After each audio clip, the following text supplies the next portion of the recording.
Did you want to do it for me? Good morning. This is Chop. Good morning. Roadrunner had her own idea of what I should say, but I couldn't do it in that high-pitched voice. Hi. Anyway, I did not do it.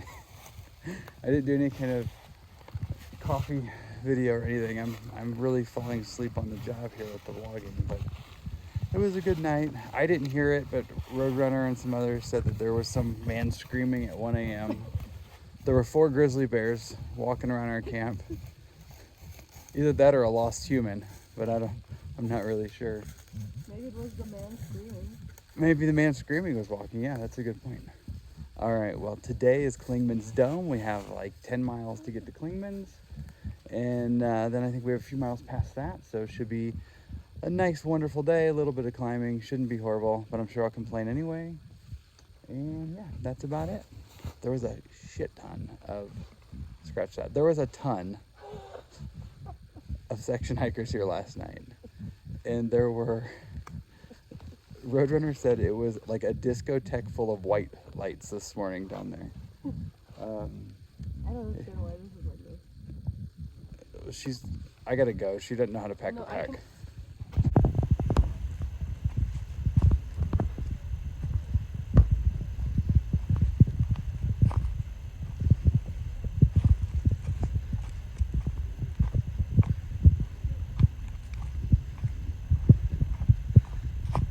Sunrises in the woods are so awesome. It's amazing. So dang pretty. Just so dang pretty.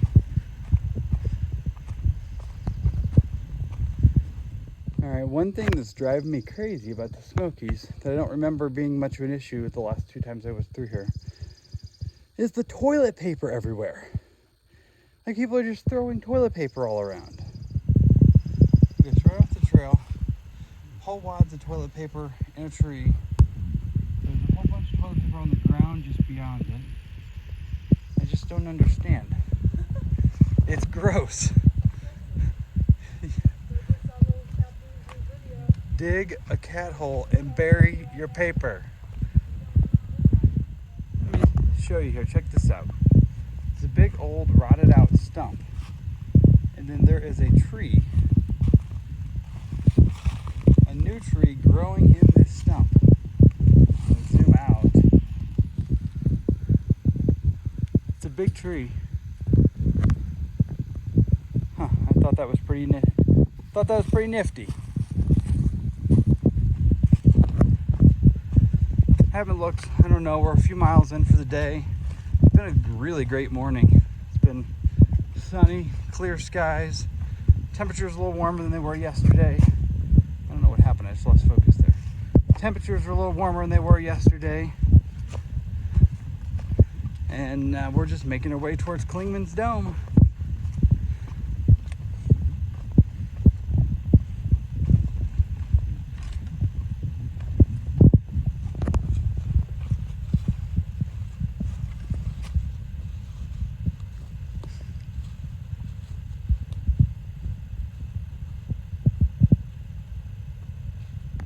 All right, break time at Silerbald Shelter. We've done, what was it, 5.7 I think so far today, and we only have like 4.2 left to get to Clingmans Dome. This is nice, sunny, beautiful weather for early mid-March, and we're gonna have a snack or maybe even lunch and then get to going. Let me show you around a little bit.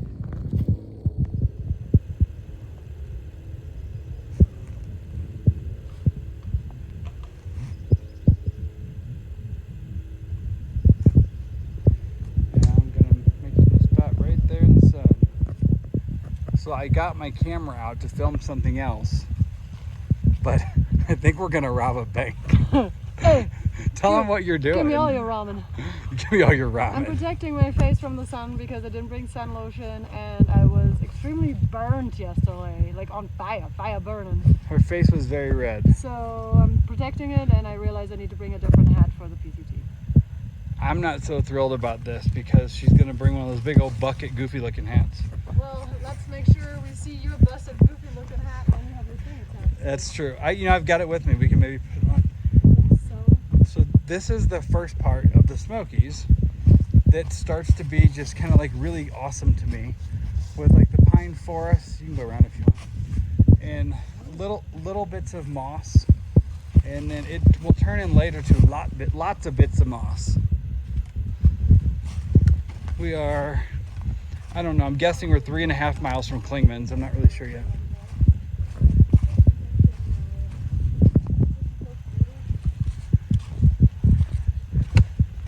This is where the Smokies start to feel magical.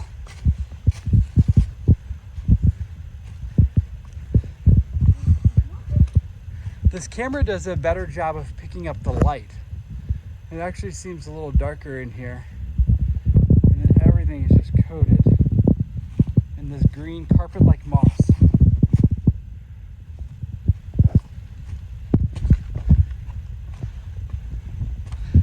I don't really know what Narnia looks like, but it seems like it would look like this, right?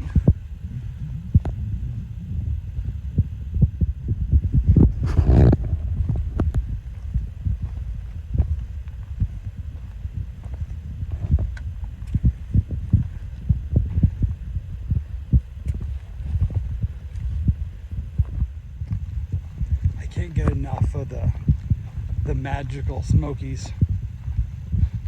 It's so weird, like compared to everything else and everywhere I've been, like everything is just covered in like this blanket of moss.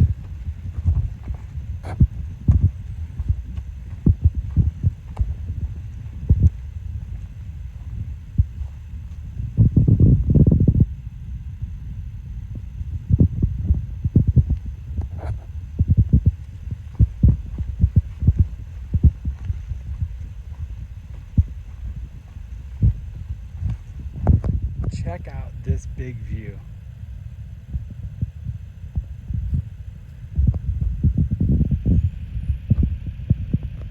It's gorgeous. My goodness.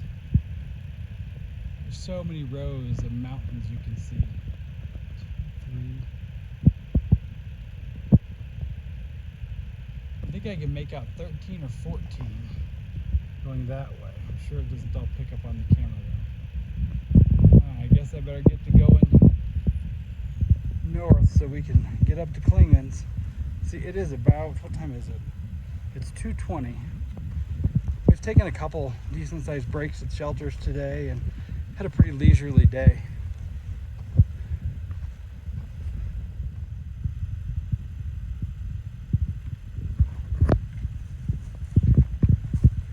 Over here, I remember thinking the same thing on my through hike. It just seemed like there should be an elk walking through there. Reminds me so much of some places in like Colorado and Wyoming.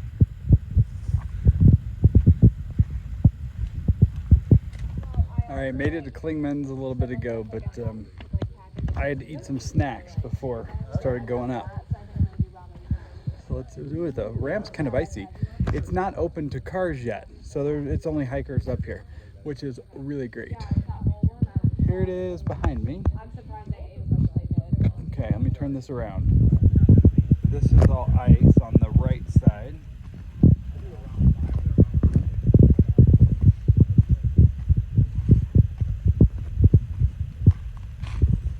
Ooh, that was slick.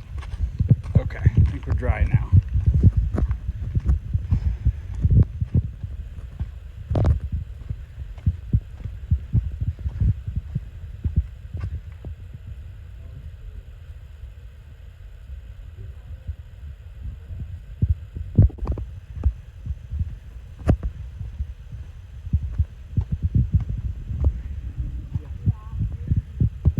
There's Roadrunner and Jeff and some other hikers.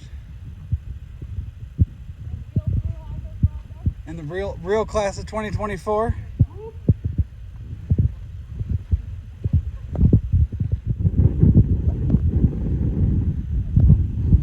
Let's see if I can walk this whole circle.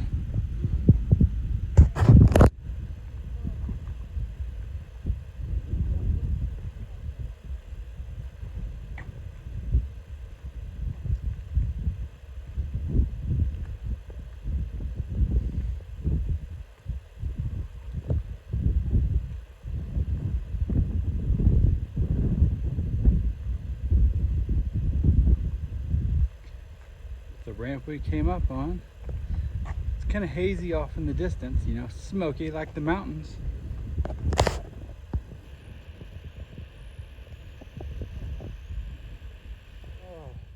Oh my goodness. We were supposed to have only an easy like 3-ish miles between Clingmans and the shelter, but it was a horrendous climb. It was about 17 miles long. I'm hungry and I'm ready to be there. What do you think about the climb, Roadrunner? I don't know if I can get where you... What do you think about the climb? It was like a tough one after reaching Clingmans. Like, it wasn't 17 miles, but it felt like it, that's for sure. It's probably really not that bad. It's just, I've done it 3 times, and every time I've thought like, well, I must have just misremembered and it wasn't that bad. Yeah. It really wasn't that bad. It's just long when you're ready to be done, and it's more annoying than anything. But when we get to the shelter, I think there's going to be pizza and burgers. If only. Jeff is up there cheering. Actually, I think there's probably going to be rice and dehydrated pinto beans for me tonight.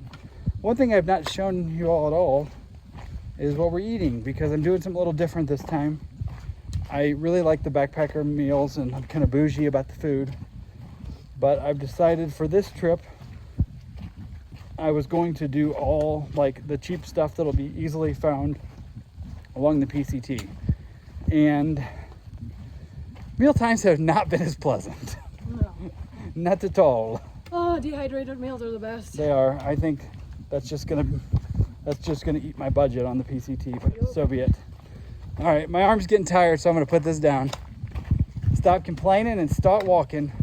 All right, that's a wrap on day 3, as far as hiking anyway. Got to the shelter spot, then we had to get water, and it seemed like it was another half mile. I think it was only probably 0.2, but it was forever. We got all set up, beautiful camp spot. I'm in the exact same spot I camped in on my thru hike in 2022. The shelter's pretty full, so which was great because we got a tent. And yeah, that's about it here. About to go have dinner. I'm not really sure what I'm gonna eat. I think I'm gonna eat some refried beans and rice. One thing I have learned, because on this trip I've tried to do a lot of the like cheaper hiker foods that you could easily get at gas stations, like mac and cheese, ramen, Northsides, things like that. And I'm usually really looking forward to what I'm going to eat for dinner. And the last couple days, it's like I'm hungry and looking forward to food, but nothing I'm carrying sounds great. So it's going to probably cost a little more, but I think for morale, I think I'm going to be trying to mix as many of those backpackers pantry and mountain houses as the budget allows on the PCT. Other than that, let me show you our great camp spot, and then I'm gonna go cook dinner.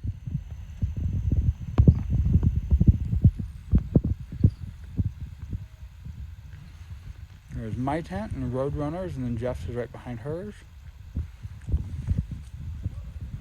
And I'm heading to the shelter for food.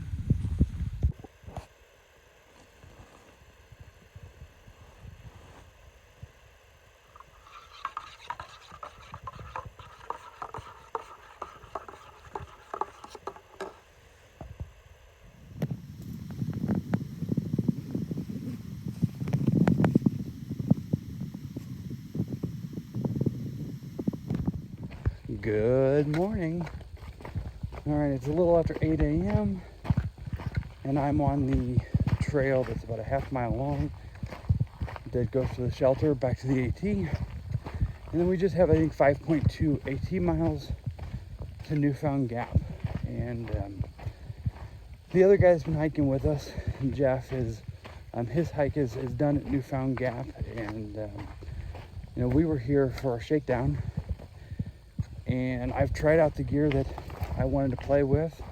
I have a few answers. I'll probably do another like last minute video before I head to the PCT to cover a couple minor changes from the gear video, from what I'm actually going to take. So a couple things. Still kind of jury's still out on this backpack. I really like it, but I'm not so sure the ULA isn't more comfortable. I'll have to figure some more out on that. I don't have that with me though, so I can't do anything else with that. But anyway, we will have done just over 40 miles, the southern half of the Smokies basically. And I think we're gonna go ahead and take the same ride with Jeff, go back to our car, and that will make logistics much easier. And there is some bad rain and storms coming in tonight, and it's like 100% chance to rain most of the day tomorrow. So that will give us, I don't think Roadrunner's flight back, today is Thursday morning, and her flight out is not until Tuesday. So we'll have like, about 5 days to go do some other stuff. I think we're maybe gonna do some reminiscing around some AT spots, maybe a hostel or two. We've talked about maybe going camping near Max Patch. The sunrise or sunset are both there one day. None of that's been decided yet, but I am looking forward to a hot shower and some good food and all that. So I'm going to, there's a blowdown here crossing the trail, so I'm gonna have to kind of go around it. So I'm gonna stop videoing for now, and I'll be back with you in a bit.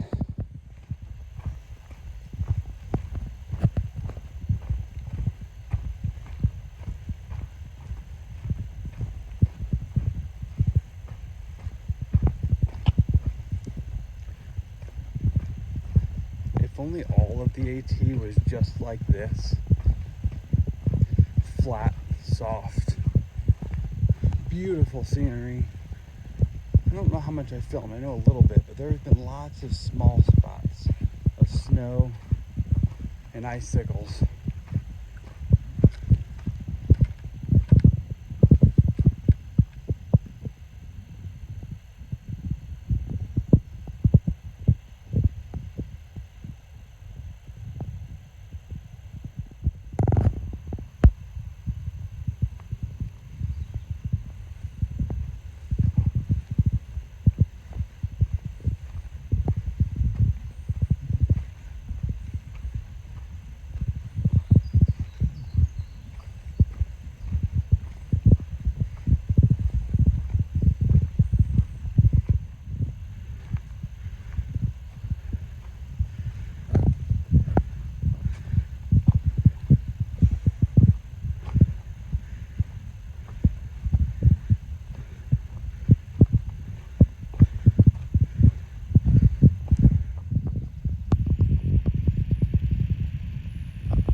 Alrighty, our hike is just about finished in the Smokies.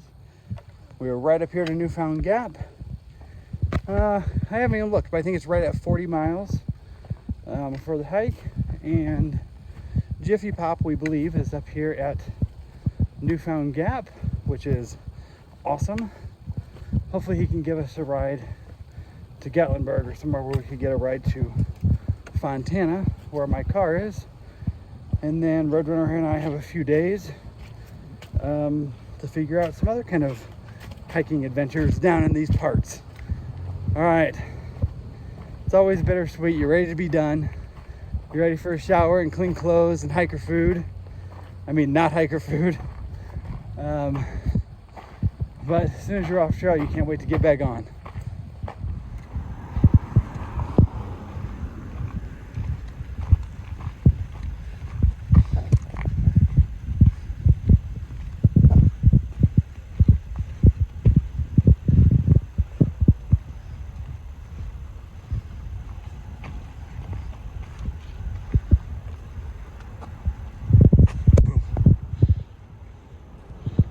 Found Jiffy Pop's vehicle, but we have yet to find Jiffy Pop.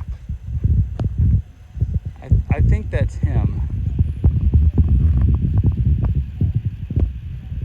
Right there. Coming this way. No, we're gonna say something really smart right now. What are we gonna say? I'm just gonna wait for you to be done. We had some awesome trail magic. Thank you, Jiffy Pop. Not only did he bring us coffee, breakfast sandwiches. The breakfast sandwiches were cold because Roadrunner slept way too late this morning. I had to shake her tent to wake her up. She was out cold. He also brought a beer, and he even brought like resupply box and extra water. Check out this water jug. He's got a water jug with like a battery powered, what is it called? A spigot? A battery powered spigot, I guess. Anyway, he's going to take us back to my truck at Fontana, and we are going to do something. We have I think 5 days to do something.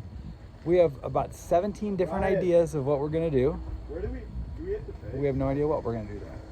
So anyway, Roadrunner was waiting for me to say something smart. It never happened, so I guess that's it for now.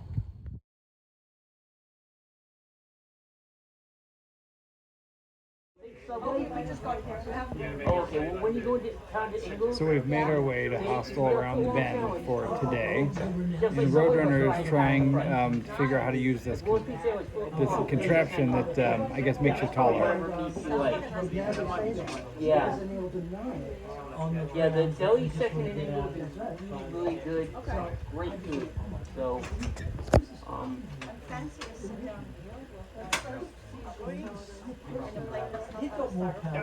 It's gonna be a while before you get that. I mean, Franklin has a pretty good buffet. Yeah. Well, when you get to Waynesboro in the Jiffy Pop,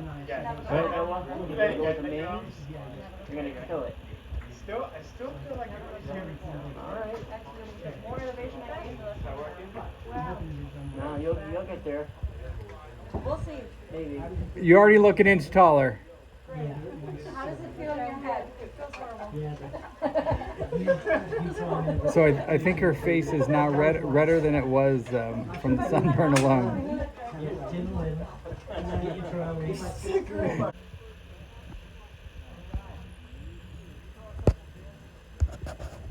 There's quite the vibe going on here this evening in Hostel around the bend, and Roadrunner is about to start giving some dance lessons in the parking lot. Consistent, right? Like if there's a box. Kind of the same thing over and over. But in the West Coast swing, so we start with the right foot because the lady's always right. Yes. And so what we're gonna do, there's two different versions. So I'm gonna do the first version that kind of introduces you to it, right? And so you'll take 2 steps forward, so 1, 2, and then you're gonna tap your foot next to it, and then you're gonna take a big step to make up for the 2 steps, and then you're gonna cha in place, or 1, 2, 3, or triple step, right? So we're gonna go, we walk, tap, big step, triple step. But it's not like a triple step, like triple step. We're not gonna be like a chorus. It's more like cha, so into the ground, right? So we're gonna go 1, 2, tap, big step, cha. 1, 2, tap, big step, cha. 1, 2, tap, step, 1, 2, 3. Want to learn how to do this? But he keeps looking. Cha.